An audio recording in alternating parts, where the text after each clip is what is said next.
Bienvenida, bienvenido.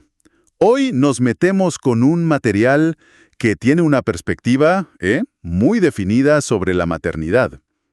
Se llama la maternidad bíblica, un llamado sagrado. Ojo, no es todo el libro, son unos extractos que vamos a explorar. Y el punto de partida es bastante claro. Hay como una sensación de urgencia. El material habla de una confusión en nuestros tiempos, ¿no?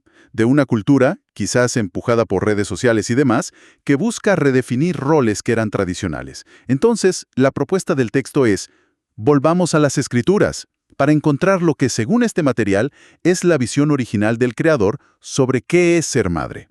Nuestra tarea hoy, desglosar esa visión, entender cómo argumenta y en qué se basa. Exactamente. Vamos a ver cómo estos textos que tenemos elevan la maternidad, más allá de ser solo algo biológico o una construcción social, no. La presentan como un llamado santo. Así lo dicen. Un privilegio divino. Y vamos a revisar los pasajes bíblicos que usa y cómo, va armando su argumento para llegar a esa idea de que la maternidad refleja el carácter de Dios. Es una visión, con implicaciones bastante profundas, claro, dentro de su propio marco teológico. De acuerdo, de acuerdo. A ver, entremos en materia entonces.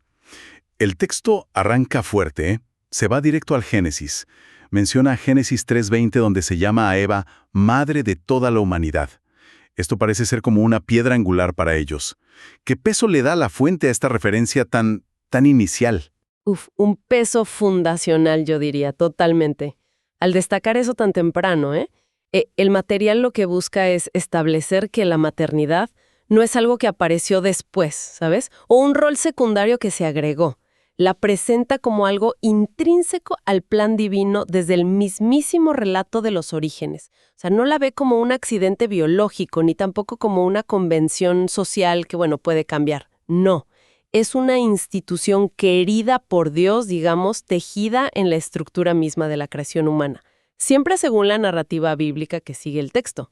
Y este punto es vital porque todo lo que viene después se apoya en esto, la maternidad como un diseño original. Entiendo, la pone como algo esencial entonces, no como algo opcional o que está en segundo plano en el gran esquema de las cosas, según leen ellos. Y desde ahí salta unas comparaciones que llaman la atención, ¿no? Cita Isaías 49.15. ¿Puede una madre olvidar a su niño de pecho? Aun cuando ella lo olvidara, yo no te olvidaré.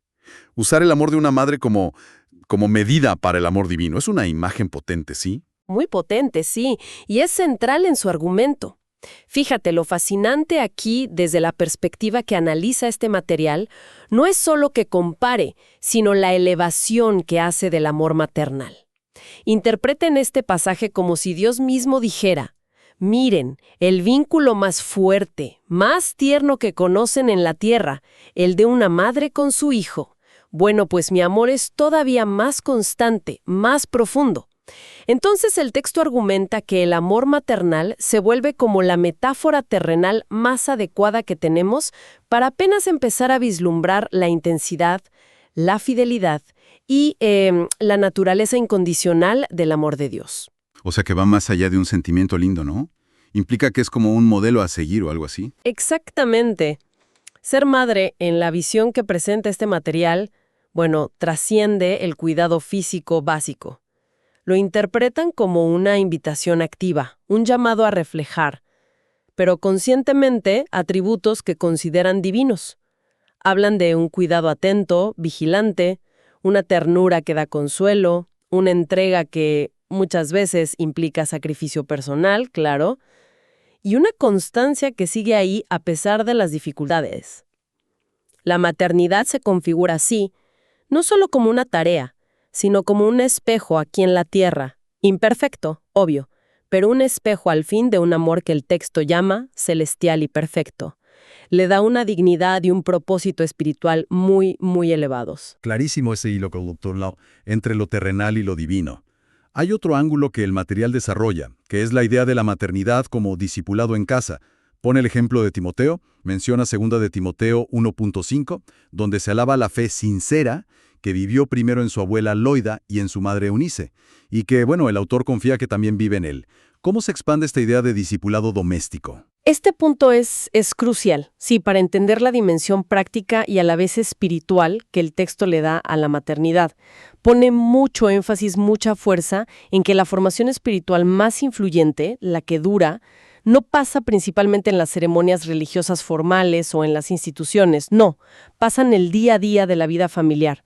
La madre y, bueno, en el caso de Timoteo, también la abuela, son presentadas no solo como las que cuidan, sino como las primeras y más impactantes discipuladoras en la vida de un niño. Entonces, según esta visión, el legado más importante no sería lo material o lo profesional de los hijos. Correcto.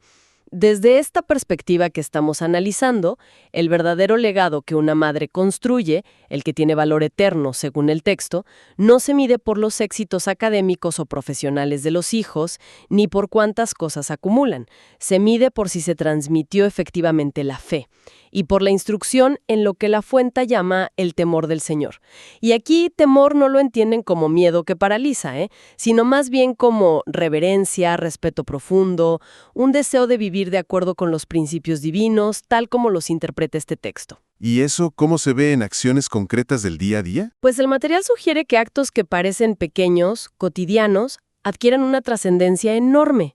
Orar juntos antes de dormir, por ejemplo, cantar canciones con contenido espiritual, enseñar versículos de memoria o simplemente charlar sobre cómo aplicar principios de fe a situaciones diarias, mientras se cocina o se juega. Todo esto es visto no como algo secundario, sino como las herramientas formativas más poderosas. Son estas interacciones constantes las que van moldeando el carácter, la visión del mundo y la fe de las siguientes generaciones. Le da un peso espiritual inmenso a esa labor diaria que a menudo ni se ve, ¿no? La de la crianza. Es una perspectiva que, sí, carga de significado esas tareas cotidianas. Ahora, el material no se queda solo en describir el ideal o lo positivo. Adopta una postura bastante crítica hacia lo que identifica como la cultura contemporánea. Es muy directo al afirmar que la sociedad actual presiona a las mujeres a ver a los hijos casi como un estorbo, algo que atrasa sus sueños o dificulta el desarrollo personal y profesional. Sí, el texto no le saca el cuerpo a la confrontación con lo que percibe como valores culturales dominantes hoy. Describe un ambiente donde, según su lectura, la maternidad y la vida misma se devalúan o se ven como obstáculos para la autorrealización. Una autorrealización definida muchas veces en términos de carrera o independencia individual. La crítica es frontal, sí. Argumenta que hay una narrativa cultural que presenta a los hijos como una carga inconveniente. ¿Qué es lo que contrapone el texto? ¿Cuál es su respuesta? Para confrontar directamente esa visión, cita un pasaje que considera clave. El Salmo 127:3. He aquí, herencia del Señor son los hijos, cosa de estima el fruto del vientre. La elección de este versículo es muy deliberada, Busca contrastar la idea de estorbo con la de herencia divina, y la idea de carga con la de cosa de estima, o sea, un regalo precioso. La contraposición es radical y busca, redefinir el valor de los hijos desde una óptica teológica. Y aquí es donde mete un término que suena bastante fuerte: acto profético. ¿Qué quiere decir con eso exactamente? Exacto. A ver, en el contexto de esta cultura que el texto percibe como hostil o indiferente hacia la vida y la maternidad tradicional, tomar la decisión consciente de tener hijos y abrazar la maternidad con la perspectiva que el texto propone, eso lo eleva a la categoría de acto profético. No se refiere a predecir el futuro, sino actuar como un profeta en el sentido de proclamar una verdad que va contra la corriente cultural. O sea, la decisión de valorar y acoger la vida se convierte, según este material, en una declaración pública, un testimonio viviente que desafía la corriente cultural que ellos ven como predominante y afirma el valor intrínseco de los hijos como un don divino, en oposición directa a una visión que considera la vida como algo utilitario o incluso descartable. Es clave entender que esta es la interpretación y la postura, combativa específica que defiende este material. Se presenta como una respuesta deliberada a lo que ve como tendencias culturales negativas. Entendido. Es una postura muy definida y, como dices, combativa en cierto modo. Para que esto no se quede solo en una declaración de principios o una crítica así en abstracto, el material busca aterrizarlo, ofrece aplicaciones prácticas. ¿Qué tipo de consejos concretos encontramos ahí? Sí, busca ser muy práctico y se dirige a diferentes grupos. Por ejemplo, a las madres jóvenes les da un consejo muy específico, muy conectado con la cultura actual. Les advierte que no caigan en la trampa de la perfección que a menudo se proyecta en las redes sociales o en ciertos círculos. Esa presión por tener la casa impecable, los hijos perfectos, siempre bien vestidos, bien portados y una apariencia siempre radiante, eso lo ve como una distracción peligrosa. ¿Y cuál sería la alternativa que propone el texto? ¿En qué enfocarse entonces? La alternativa que propone es cambiar el foco. En lugar de buscar esa imagen externa, que a menudo es irreal, el énfasis debe estar en la fidelidad a Dios en lo sencillo. ¿Y qué significa esto? Pues significa valorar la constancia en las tareas diarias de cuidado, de enseñanza, de amor, aunque no sean glamorosas ni instagramiables, ¿no? La verdadera medida del éxito, según esta visión, no es la aprobación de afuera, sino la integridad interna y la perseverancia en el llamado, confiando en que Dios valora esa fidelidad cotidiana por encima de las apariencias. Interesante ese enfoque en lo interno frente a la presión externa. ¿Y qué hay de las madres con más camino recorrido, las madres maduras? ¿Les dice algo a ellas? A ellas, el texto les asigna un rol crucial, de liderazgo y de mentoría. Las exhorta a no retirarse, a no pensar que su tarea ya terminó una vez que los hijos crecen. Al contrario, se les anima a ser ejemplos vivientes para las generaciones más jóvenes, a compartir su sabiduría, la que ganaron con la experiencia, a ofrecer consejo paciente y, sobre todo, a ser mujeres de oración ferviente por sus familias y por la comunidad de fe. El material usa una metáfora muy potente. Las llama a ser como columnas de fe dentro de la iglesia. Columnas de fe. Eso sugiere soporte, estabilidad, ¿verdad? Con su madurez espiritual y su experiencia de vida, pueden dar un soporte fundamental, ofrecer estabilidad en momentos de crisis, ser una fuente de sabiduría práctica y espiritual para las madres más jóvenes y para la comunidad en general. Es un llamado claro a la influencia intergeneracional activa, a no subestimar el poder de su presencia y su ejemplo. Me llama la atención que se dirija tan específicamente a distintos grupos. Mencionaste madres jóvenes y maduras. ¿Considera también el rol de los hombres en este cuadro? Porque a veces estos temas se centran exclusivamente en las mujeres. Es una excelente pregunta, y el texto, fíjate, aborda esto directamente. Subraya de manera explícita que, si bien la maternidad tiene una dimensión biológica innegable ligada a la mujer, la responsabilidad del hogar, la crianza y la formación espiritual, bueno, eso no es un asunto solo de ellas. Hace un llamado directo a los hombres, específicamente a los esposos. Les recuerda lo que presenta como su propio llamado bíblico, el de honrar, apoyar y cuidar activamente a sus esposas en esta labor que el texto califica de fundamental. ¿Y cómo fundamenta ese llamado a los hombres? ¿En qué se basa? Para darle peso a esta exhortación, cita un pasaje muy significativo del Nuevo Testamento, Efesios 5.25. Este versículo instruye a los esposos a amar a sus esposas, así como Jesús el Mesías amó a la Iglesia y se entregó él mismo por ella.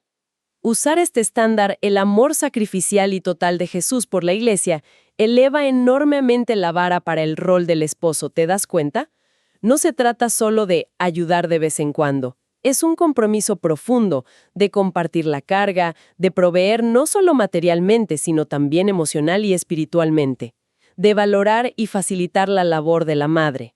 El texto busca así equilibrar la perspectiva, presentando la crianza y el sostenimiento de un hogar centrado en la fe como una misión compartida, una responsabilidad conjunta ante Dios, no una carga que recae únicamente sobre los hombros de la mujer. Como reflejo terrenal del amor divino, usando Isaías. Como espacio primordial de discipulado con el ejemplo de Timoteo. Como un acto contracultural frente a la sociedad actual según el Salmo 127.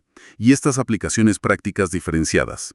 Después de todo este desarrollo, ¿cómo sintetiza el material su argumento central? ¿Cuál es la conclusión a la que llega? La conclusión busca atar todos estos hilos y reforzar la idea principal que ha venido construyendo a lo largo de los extractos que analizamos. Reitera enfáticamente que la maternidad, vista a través de este lente bíblico, trasciende, pero por mucho, la mera tarea de criar físicamente o proveer materialmente a los hijos. El corazón del asunto, el enfoque central, reside en la dimensión espiritual. Se trata de formar discípulos para Jesús el Mesías. La madre es vista como el principal agente humano en transmitir la fe de una generación a otra. Y en ese proceso de cuidado y enseñanza está llamada a reflejar el amor de Dios a través de acciones muy concretas y cotidianas. Y es realista sobre las dificultades, mencionaste eso antes, no lo pinta fácil. Sí, el texto no presenta una imagen idealizada o fácil, para nada. Reconoce explícitamente los desafíos que son inherentes a esta labor. Menciona cada abrazo, cada enseñanza y hasta en cada desvelo de la noche. O sea, valida el esfuerzo y el sacrificio que implica. Admite que no es un camino sencillo, que hay cansancio, frustraciones, momentos de duda. Pero frente a esa dificultad que reconoce, ¿ofrece alguna fuente de fortaleza o de esperanza? Definitivamente. Y este es un punto clave de la conclusión. A pesar de reconocer plenamente las dificultades, afirma con convicción que no es una labor que la madre deba o pueda llevar a cabo en sus propias fuerzas, ni en soledad. Asegura que el Espíritu Santo fortalece a las madres que se apoyan en él. La dependencia de Dios, la oración, buscar guía en las Escrituras y el apoyo de la comunidad de fe, todo eso se presenta como las fuentes indispensables de capacidad, de sabiduría y de perseverancia para cumplir con este llamado que considera sagrado. La suficiencia no está en la madre misma, sino en Dios obrando a través de ella. Y cierra volviendo a la idea del testimonio, ¿cierto? Exacto. El argumento cierra el círculo volviendo a esa idea del testimonio contracultural que ya había introducido antes. En un mundo que, según la percepción constante de este material, menosprecia la vida y la maternidad o las reduce a meras opciones de estilo de vida.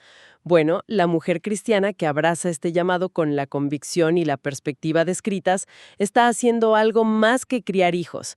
Está en esencia predicando sin palabras el evangelio de la gracia. Sus acciones diarias, su compromiso, su amor sacrificial, su perseverancia en medio de las dificultades, todo ello se convierte en un testimonio viviente de sus creencias sobre el valor supremo de la vida humana como don de Dios y sobre el propósito divino y la dignidad inherente de la maternidad. Cada acto de cuidado se resignifica como un acto de adoración y proclamación según esta visión. Hemos desglosado entonces los elementos centrales de estos extractos de la maternidad bíblica, un llamado sagrado. Analizamos su interpretación de la maternidad como un llamado divino fundamental desde el Génesis, su poderosa conexión con la ilustración del amor de Dios a través de Isaías, su énfasis en el hogar como epicentro del discipulado y su visión de la maternidad como un valiente testimonio contracultural en la sociedad contemporánea. Ciertamente, hemos visto cómo el texto va construyendo su argumento sobre interpretaciones específicas de pasajes bíblicos clave, Génesis, Isaías, Timoteo, Salmos, Efesios, y cómo deriva de ellos tanto una teología particular de la maternidad como aplicaciones prácticas muy concretas, dirigidas a distintas etapas de la vida y también, importante, incluyendo explícitamente a los hombres. Es una visión coherente y articulada dentro de su propio marco interpretativo, tal como la presenta el material fuente que hemos tenido delante hoy. Y para quien nos escucha, dejamos una reflexión final, surgida estrictamente del análisis de hoy, basada en la perspectiva única de este material. Si las tareas más cotidianas y a menudo invisibles de la crianza, los desvelos, las comidas, las correcciones pacientes, las enseñanzas repetidas, los cuidados constantes, si todo eso se reinterpreta no solo como deberes necesarios, sino como actos de discipulado espiritual activo y como un poderoso testimonio contracultural con implicaciones que el texto considera eternas, ¿cómo podría esa visión específica transformar la percepción interna del valor y la dignidad, y quizás también la percepción externa, del significado profundo atribuido a esas labores diarias? Una idea para considerar.